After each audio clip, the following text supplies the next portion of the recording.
Hello everyone, कैसे हैं आप लोग। तो आज हम डिस्कस करेंगे recently genetic engineering appraisal committee, जिसको शॉर्ट फॉर्म में हम लोग जो है गियाक भी बोलते हैं। तो इन्होंने जो है जेनेटिकली मॉडिफाइड मस्टर्ड क्रॉप, तो उसकी जो सीड प्रोडक्शन के लिए अप्रूवल दी है यहाँ पे। तो यहाँ पे देखें कि जेनेटिकली मॉडिफाइड यानी कि जो जीएम क्रॉप्स है, इसके बारे में हम डिटेल में डिस्कस करेंगे। मस्टर्ड को जो है क्यों अप्रूवल मिला है, जेनेटिक इंजीनियरिंग अप्रूवल कमेटी के बारे में डिस्कस करेंगे। जो जीएम क्रॉप्स के बेनिफिट्स या फिर उसके साइड इफेक्ट्स के बारे में भी डिस्कस करेंगे, और क्या क्या रिकमेंडेशंस या फिर कुछ कुछ जो रिक्वायरमेंट्स भी गिया ने दिया है उसके बारे में भी डिस्कस करेंगे। तो देखिए, from Indian economy point of view के हिसाब से बहुत ही इंपॉर्टेंट वीडियो होने वाली है। तो इस वीडियो को एंड तक बिल्कुल देखते रहिएगा। और इससे पहले अगर आप लोगों ने हमारे चैनल को अब तक सब्सक्राइब नहीं किया है तो इसको प्लीज सब्सक्राइब कर लीजिए, ताकि आने वाले ऐसे ही वीडियोस की नोटिफिकेशन इसी तरह आपको मिलते रहे। तो चलिए आज का वीडियो शुरू करते हैं।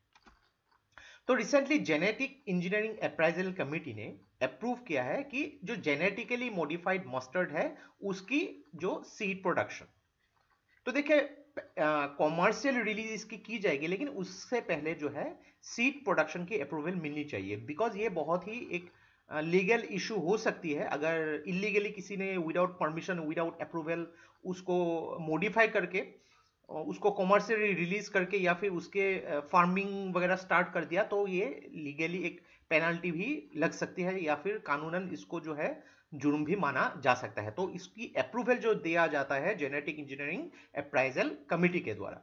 तो देखिए, इंडिया ने इससे पहले जो है सिर्फ एक ही जो क्रॉप के लिए, जेनेटिकली मॉडिफाइड क्रॉप जो है, एक ही क्रॉप के कल्टीवेशन के लिए यहाँ पे अप्रूवल दिया था, जो था बीटी कॉटन। बीटी का जो फुल फॉर्म है बेसिलस थोरिन जेनेसिस जेनेसिस।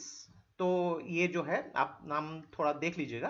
तो जो गियाक ने इसको जो है एक्चुअली रिकमेंडेशन दिया था 2002 में, और जेनेटिक जो मॉडिफाइड मस्टर्ड क्रॉप्स के लिए भी दिया था, लेकिन उसके भी कुछ इश्यूज थे, उसको भी डिस्कस करेंगे हम।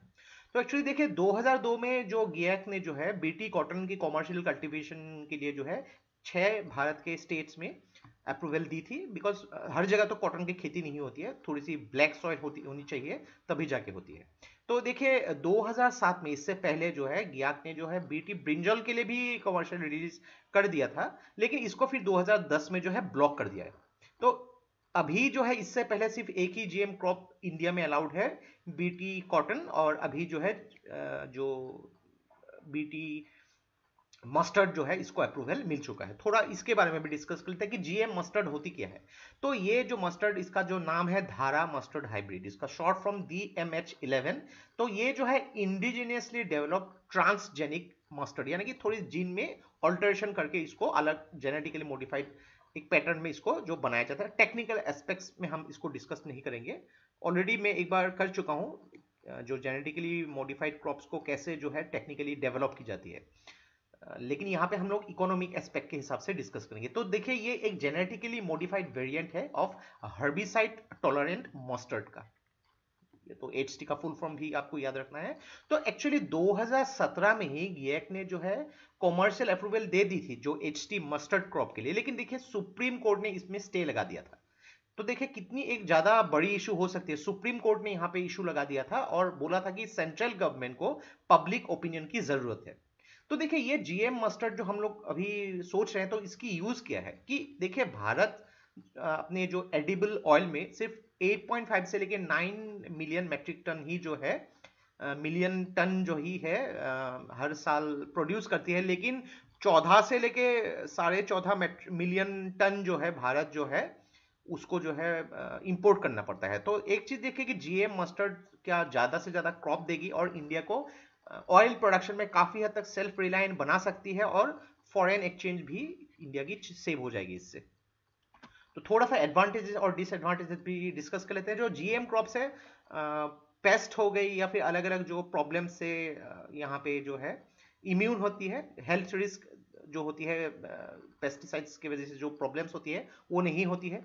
लेकिन इसके डिसएडवांटेजेस की यहाँ पे देखिए कि डीएनए जो है प्लांट्स में उसको जो है लोगों को अलग अलग एलर्जिक रिएक्शन भी हो सकते हैं। पहले तो एडवांटेजेस को डिस्कस कर लेते हैं। तो जीएम क्रॉप जो है बहुत ही कम लेबर होती है, लेस इरिगेशन, बहुत ही कम पेस्टिसाइड। तो कॉस्ट थोड़ी सी यहाँ पे कम देखने को मिलते हैं अलग अलग रिसोर्सेज के हिसाब से अगर देखा जाए। तो यहाँ पे जो है न्यूट्रिएंट्स को काफी रिच बनाया जा सकता है, हेल्थ बेनिफिट भी हो सकती है। जीएम क्रॉप्स को जो है यहाँ पे बहुत ही ज्यादा यहाँ पे प्रोडक्शन होती है, यानी कि पर एकड़ में बहुत ज्यादा प्रोडक्शन, तो कम से कम जमीन से बहुत ही ज्यादा पॉपुलेशन को फीड किया जा सकता है। लेकिन डिसएडवांटेजेस में ऑलरेडी जैसे कि डिस्कस किया कि अलग अलग प्लांट के डीएनए को भी इंफ्यूज किए जा सकते हैं जो किसी किसी जगह में एलर्जिक हो सकते हैं लोगों के लिए। तो यहाँ पे देखें कि जो जीएम क्रॉप्स है वहां पे लो न्यूट्रिशनल वैल्यू देखा जाता है, बिकॉज यहाँ पे जेनेटिक इंजीनियरिंग क्या करती है, न्यूट्रिशनल वैल्यूज को ओवरलुक करती है, अलग अलग नीड्स को देखा जाता है कि कितने प्रोडक्शन हो, कितने उसकी जो है साइज बढ़ सके, कितने देखने में सुंदर हो। अलग अलग जगह पे यूएसए में बहुत सारे जेनेटिक मॉडिफाइड क्रॉप्स देखने को मिलते हैं, वो बहुत दिखने में बहुत सुंदर होते हैं, तो लोगों को खाने में भी पसंद आता है, तो ऐसे एस्पेक्ट्स पे ध्यान दिए जाते हैं। लेकिन देखिए ये जेनेटिकली मॉडिफाइड क्रॉप्स जो है ये रेजिस्टेंट होती है एंटीबायोटिक्स के लिए, तो काफ़ी प्रॉब्लमेटिक हो सकती है। अलग अलग कॉन्टामिनेशन हो सकती है यहाँ पे, अगर यहाँ पे पोलिनेशन हुआ नॉर्मल क्रॉप्स के साथ। तो जेनेटिकली मॉडिफाइड क्रॉप्स जो है ये थोड़ी सी टॉक्सिक प्रोडक्शन भी कर सकती है अलग अलग जगहों से। तो अलग अलग जो जगहों में अगर उसकी रिएक्शन अलग अलग हो सकती है तो इंसानों के लिए थोड़ी सी हार्मफुल हो सकती है। तो डिस्कस करते हैं जेनेटिक इंजीनियरिंग अप्राइजल कमेटी के बारे में। तो इसके जो चेयरमैन जो है एक स्पेशल सेक्रेटरी या फिर additional secretary of ministry of environment and forest and climate change. तो देखिए जैसे कि हम लोग यहाँ पे फार्मिंग के बारे में बात कर रहे हैं, कल्टीवेशन के बारे में बात कर रहे हैं, तो आपको लगेगा कि ये GIAC जो है ये मिनिस्ट्री ऑफ एग्रीकल्चर के अंदर आती है। नहीं, ये GIAC जो है जेनेटिक इंजीनियरिंग अप्राइजल कमेटी, ये आती है ministry of environment, finance, environment, forest and climate change के अंदर।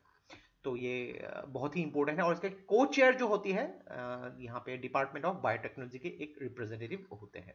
तो यहाँ पे देखिए ये रेस्पॉन्सिबल है अलग अलग जो appraisal of activities of large scale use of hazards micro organism, इसको भी देखना पड़ता है। यहाँ पे अलग अलग रिसर्च अगर हो रही है, यहाँ पे इंडस्ट्रियल प्रोडक्शन हो रही है from environmental point of view के हिसाब से।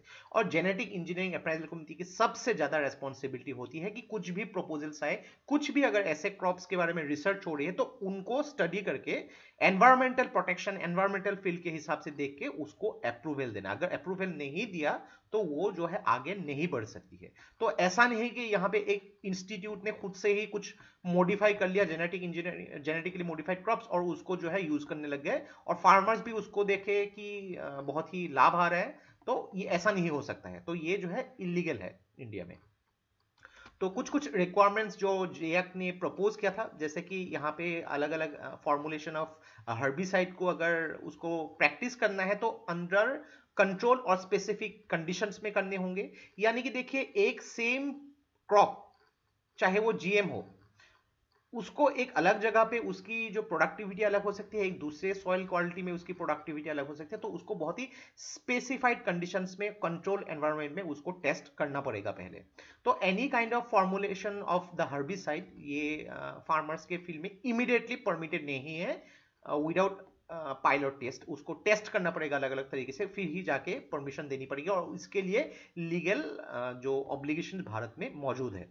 तो यहाँ पे अगर देखा जाए कि जो भी अगर मान लीजिए कि कुछ एप्लीकेंट हो तो वो डेमोन्स्ट्रेशन स्टडी अगर कंडक्ट करना चाहते हैं तो यहाँ पे जो है अगर मान लीजिए कि GM मस्टर्ड कही, तो वहाँ पे अगर डेमोन्स्ट्रेशन कुछ टेस्ट वगैरह करना होता है तो हनी बीज के साथ यहाँ पे उसके इफेक्ट को देख के किया जाता है। पॉलिनेशन का बहुत ही इंपॉर्टेंट रोल होता है यहाँ पे कि एक GM क्रॉप अगर एक नॉर्मल क्रॉप के साथ पॉलिनेट हो सके तो कंटामिनेशन की भी प्रॉब्लम हो सकती है। तो बहुत कुछ चीजें देखने के बाद, टेस्ट वगैरह देखने के बाद ही उसको अप्रूवल मिलता है, और उसके लिए काफी सालों जो है वेट करना पड़ता है। तो देख सकते हैं इंडिया में सिर्फ अभी तक जो है BT कॉटन ही जो है ये अप्रूव किया गया था, अभी फिलहाल जो है मस्टर्ड को अप्रूव किया गया है, और आने वाले टाइम में और भी शायद ऐसे क्रॉप्स हम लोग को देखने को मिल सकते हैं। तो ये था हम लोग का complete analysis regarding the genetically modified mustard crop, जिसको सीड प्रोडक्शन के लिए अप्रूवल दिया गया है जेनेटिक इंजीनियरिंग अप्राइजल कमेटी के द्वारा। तो आशा करते हैं इस वीडियो से आपको बहुत कुछ चीजें सीखने को मिला होगा,